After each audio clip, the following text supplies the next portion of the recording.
لباس کچھ اور ہے، عرب کے لوگوں کا لباس کچھ اور ہوگا، ہمارا یعنی کھانے پینے کا انداز کچھ اور ہوگا، وہاں کچھ اور ہوگا۔ تو کچھ کلچرل چیزیں ہیں، ایک یہ تھوڑی مس انڈرسٹینڈنگ بھی ہو جاتی ہے کہ اس کو مکس کر دیا جاتا ہے آپس میں، یعنی اسلام یوں اور آسان کر دیتا ہوں میں، یعنی کوئی بھی رسم و رواج اس وقت تک آپ اس کو ناجائز غیر شرعی نہیں کہہ سکتے جب تک کہ وہ صحیح اسلام کی تعلیمات سے ٹکرا نہ رہا ہو، ورنہ اگر آپ ہر اس کو کہیں گے تو پھر تو وہ ہر ملک کا اپنا کلچر ہوتا ہے۔ تو اسلام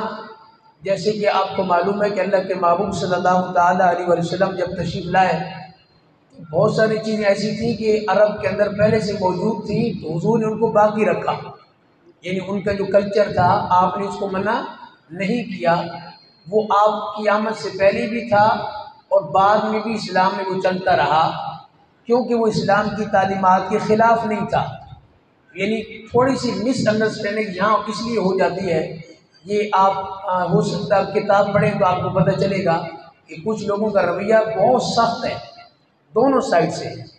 بہت سخت اس لیے ہے کہ ایک طبقہ وہ ہے کہ جنہوں نے باقاعدہ طور پہ اپنے کالمز، اپنی تحریریں، اپنی کتابیں اس پر لکھ لی کہ جی مذہبی لوگ بہت شدت کرتے ہیں، اسلام تو کلچر کا کچھ نہیں کہتے، اسلام کے ہر ملک کا اپنا کلچر ہوتا ہے، ہر قوم کا اپنا کلچر ہے۔ تو انہوں نے باقاعدہ کالم یعنی ان مذہبی لوگوں کے خلاف لکھے کہ جنہوں نے سختی کی، اور ادھر سے کچھ وہ تھے کہ جنہوں نے واقعتاً بہت سختی کی اور انہوں نے ہر چیز کو اسلام کے ساتھ جوڑ دیا، حالانکہ ایسا نہیں ہے۔ جیسے میں نے موٹی سی مثال دی ہے لباس کی، اب لباس ہمارا اور ہے، عرب کے لوگوں کا لباس اور ہے، ملیشیا کا لباس اور ہے، مسلمانوں کا، تو ہر ایک کے انداز میں کچھ نہ کچھ فرق ہو سکتا ہے، کھانے پینے میں فرق ہو سکتا ہے، بول چال میں فرق ہو سکتا ہے، تو ہر چیز کو آپ اسلام سے جوڑیں یہ بھی ضروری نہیں ہے۔ اس کی واضح مثال میں نے عرض کر دی، اس پر سب سے پہلی دلیل کیا ہے کہ حضور نے عرب کی وہ یعنی تہذیب یا وہ ان کا کلچر جو اسلام کی تعلیمات کے خلاف نہیں تھا، آپ نے اس کو باقاعدہ برقرار رکھا ہے، آپ نے کوئی اس کے خلاف بیان نہیں دیا، اور آپ کی کوئی حدیث اس پر موجود نہیں ہے کہ آپ نے منع کیا ہو۔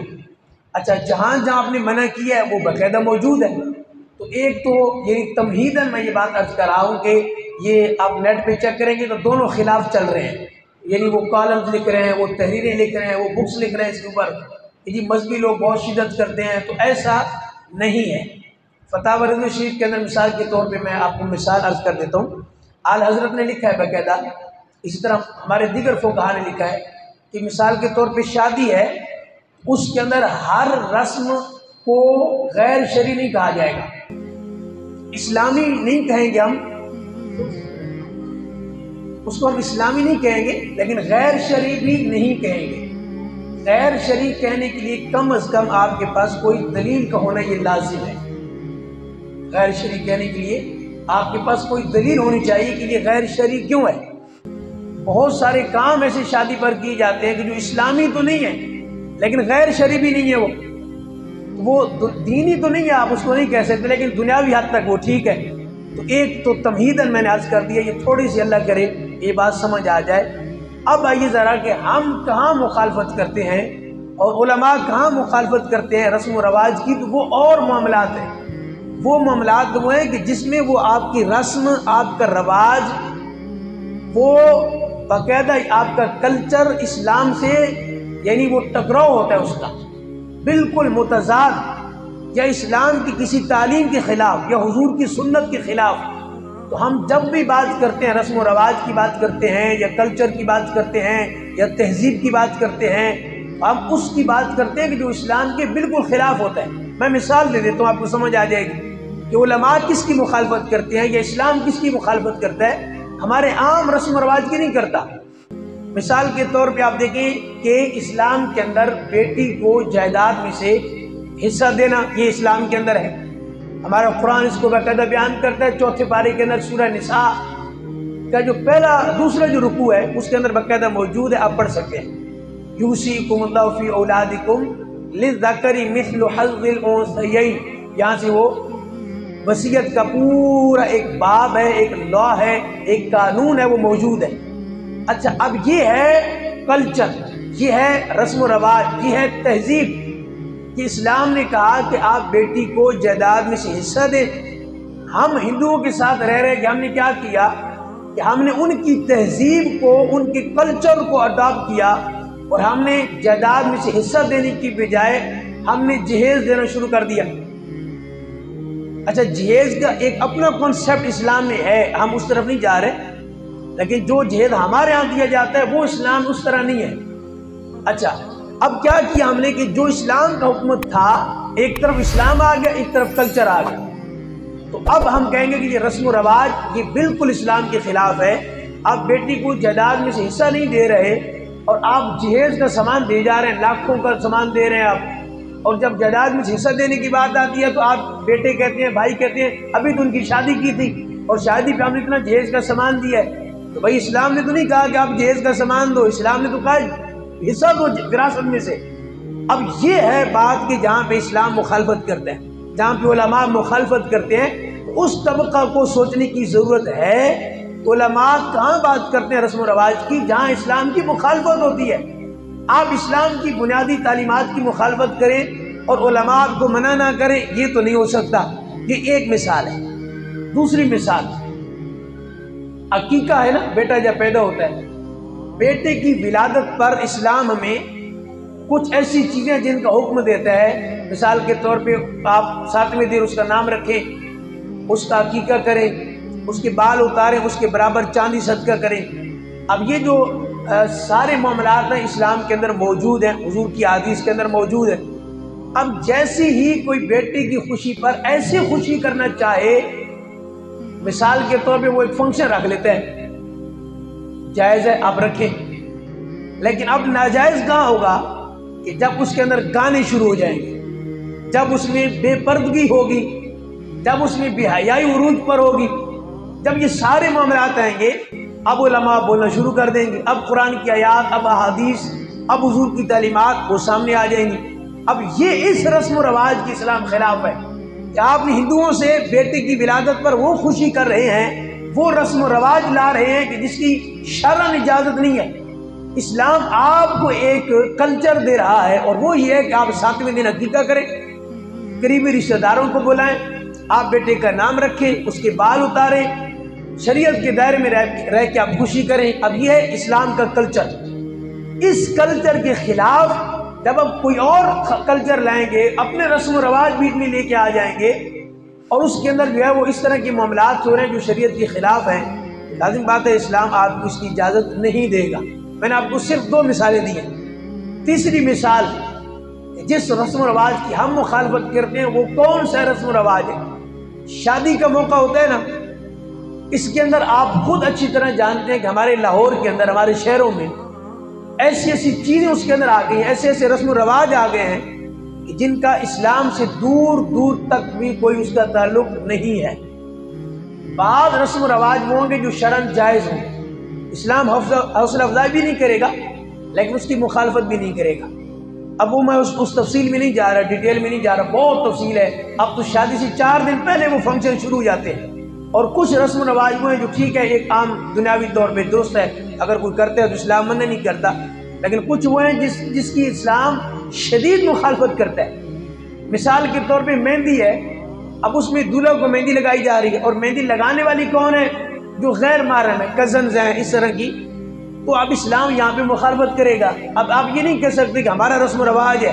ہمارے خاندان میں یہ ایک پرمپرا ہے جی کہ رسم و رواج ہے کہ جی دولہا کو اس کی کزنز آ کے تو مہندی لگاتی ہیں۔ ہم کیا کہیں گے کہ بھائی آپ کی یہ رسم، آپ کا یہ رواج اسلام کی تعلیمات کے خلاف ہے کہ غیر محرم آپ کے دولہا کو مہندی نہیں لگا سکتے۔ اچھا، کلر والی مہندی مرد کو لگانا ویسی منع ہے۔ اب مجھے بتائیے کہ جب ہم رسم و رواج کی بات کرتے ہیں تو ہم اس کی بات کرتے ہیں کہ جو اسلام کی تعلیمات کے خلاف ہے، اور اس کو لوگوں نے عام سمجھا ہوا ہے کہ یہ علماء یا اسلام ہر رسم کے خلاف ہے۔ ایسا نہیں ہے، یہ غلط ہے۔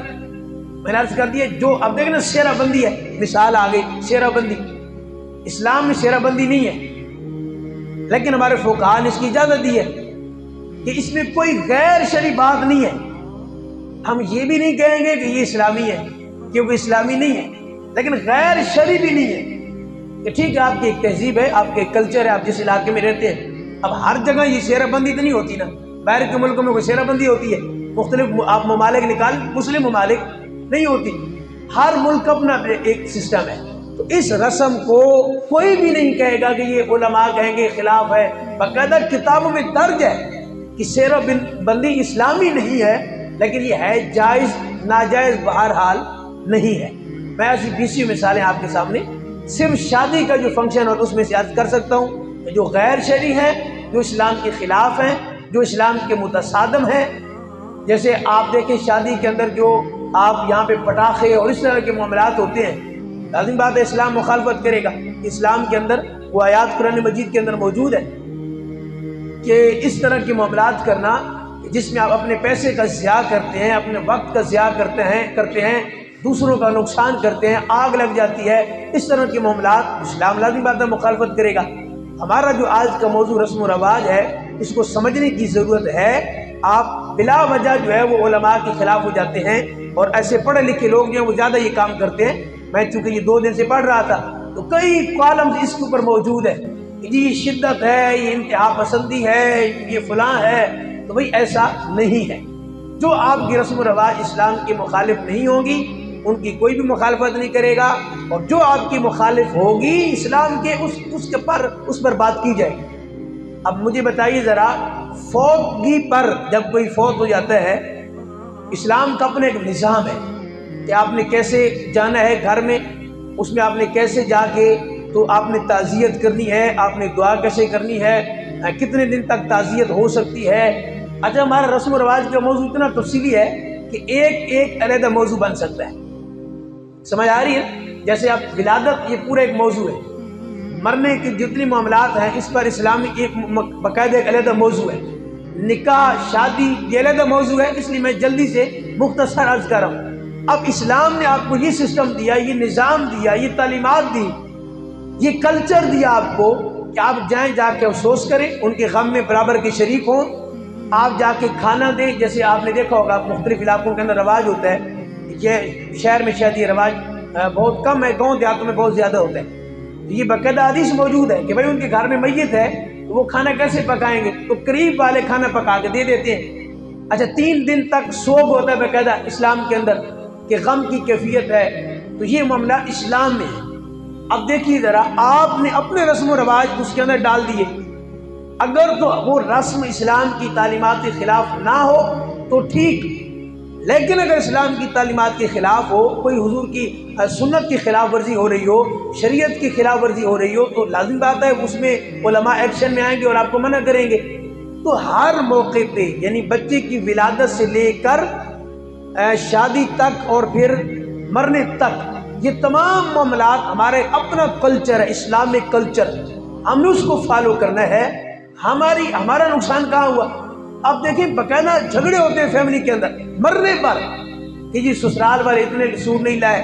وہ کہہ دیتے وہ اتنے سوٹ نہیں لایا، وہ کہتے جی آپ نے کھانا اچھا نہیں دیا، وہ یہ کہہ رہا ہے، یعنی گھر کے اندر میت پڑی ہوئی ہے اور اس کے بعد ہمارے ہاں رسم و رواج پہ لڑائی ہو رہی ہے۔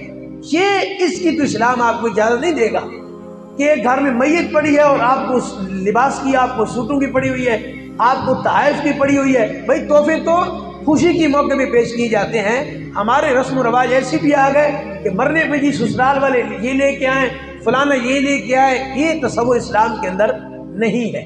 اسلام میں صرف یہ ہے کہ آپ جائیں، جا کے تعزیت کریں، اچھی طریقے سے آپ دعا کریں اور دعا کر کے آپ واپس آ جائیں۔ تو ہمارا رسم و رواج کا جو موضوع ہے، اللہ کرے کہ ہمارے ذہنوں کے اندر یہ بات بیٹھ جائے، ہمارا اپنا ایک کلچر ہے، ہمارا اپنا ایک سسٹم ہے، ہمارا اپنا ایک نظام ہے۔ میں نے اس دن بھی کہا تھا کہ جس کے گھر کے سامنے سمندر ہو، دریا ہو، نہر چل رہی ہو، وہ باہر کہیں اور دور چلے جائے، اس سے بڑا نادان کون ہو سکتا ہے؟ ہمارے ہاں کس شے کی کمی ہے؟ اسلام نے کوئی کمی چھوڑی ہے؟ حضور نے کوئی کمی چھوڑی ہے؟ صاحب آخری بات سن لیجئے، وہ کسی جگہ نا کافروں نے اعتراض کر دیا، اور اعتراض کیا تھا، بلکہ انہوں نے مذاق اڑایا کہ جی تمہارے نبی تو تمہیں استنجا کا طریقہ بھی بتا رہے ہیں۔ تو آپ کو پتہ ہے اصحاب نے آگے سے کیا کہا تھا؟ ہم ہوتے نا تو شاید ہم کہتے ہیں ہاں یار تم ٹھیک کہہ رہے ہو، ویسے ہمارے نوجوان ایسے ہی کہتے ہیں یار بات تو تمہاری ٹھیک ہے، یہ جو مسئلہ ہے یہ ہے تو واقعی اس طرح ہم تو ماڈرن لوگ ہیں، ہماری تعلیم کے خلاف لگ رہا ہے، ہمارے کلچر کے خلاف ہے، تمہارا کلچر کوئی اور ہے، مسلمان کا کلچر ایک ہی ہوتا ہے،